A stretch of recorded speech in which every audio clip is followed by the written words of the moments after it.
Mum and Dad and Denny saw the passing out parade at Puckapunyal. I remember the day I got my draft notice. My girlfriend read it with me. She just sat there crying, begging me not to go.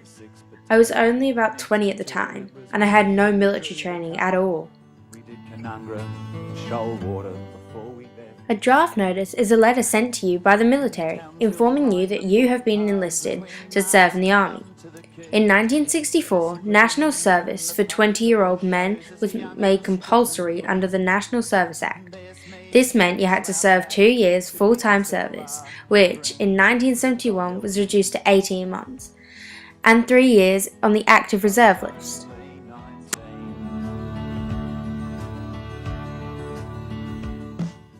As the number of boys conscripted far exceeded the number needed for military service, the choice of which conscripted boys would go out and fight was known as the birthday ballot. This was similar to a lottery draw, and if your date of birth was drawn, this meant you had to serve in Vietnam. We sat there talking about how to be able to get out of going. We went through every single possibility. It took hours. Conscription was compulsory, however there were a couple of ways to get out of it. You could claim a student deferment, which meant that you had a prior commitment to a university and were currently studying.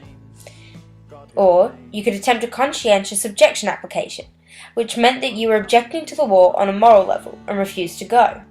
This, however, usually led to 2 years imprisonment. You could join the military citizens force, which meant that you would only be serving in Australia. People were so desperate not to go to war that some simply didn't register. However, this left them liable for a fine and were automatically considered for call-up. Others tried to burn their draft notice, deliberately fail the medical test, interview or security check, or some just skipped town. The bloke behind me swore. We looked in there for hours, then it got almighty roar.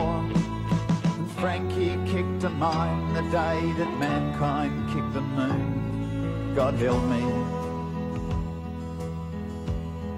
He was going home in June. Many efforts were enforced to try and influence people not to register. Save Our Sons was a campaign run by a group of middle-aged women trying to stop their sons from having to go off and fight. As well as campaigns, there were many protests and pamphlets handed out. I was part of the first batch of national servicemen being deployed for Vietnam, and walking through the streets of Sydney was a totally embarrassing experience, possibly one of the worst things I'd ever had to do to that point in time. I felt like I was being disloyal to my country and my family, which was weird, but I didn't want to fight. I could see all the pain and hurt in people's eyes as we marched through. It just seemed like a horrible nightmare. Blood and tears, and the stories that my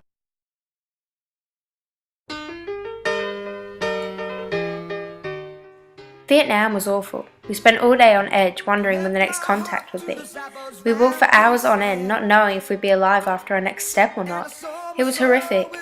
I watched many of my friends get shot dead. The first man to get shot in action was a mate of mine, Errol Wayne Noack. He was only 21 and one of the first friends I made whilst in Vietnam.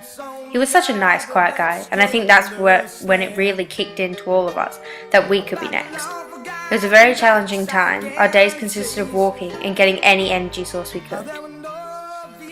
Heroes in 1973, and how we sailed in a Sydney harbor.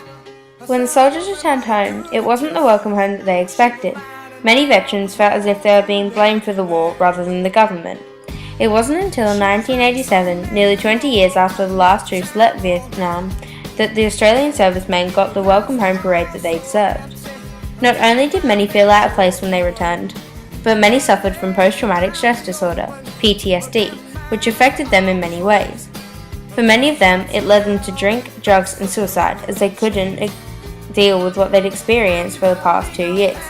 However, the PTSD wasn't diagnosed until years after the war was over, by which time many of the men had managed to detach themselves from their wives, girlfriends and families. And car parks make me jumpy, and I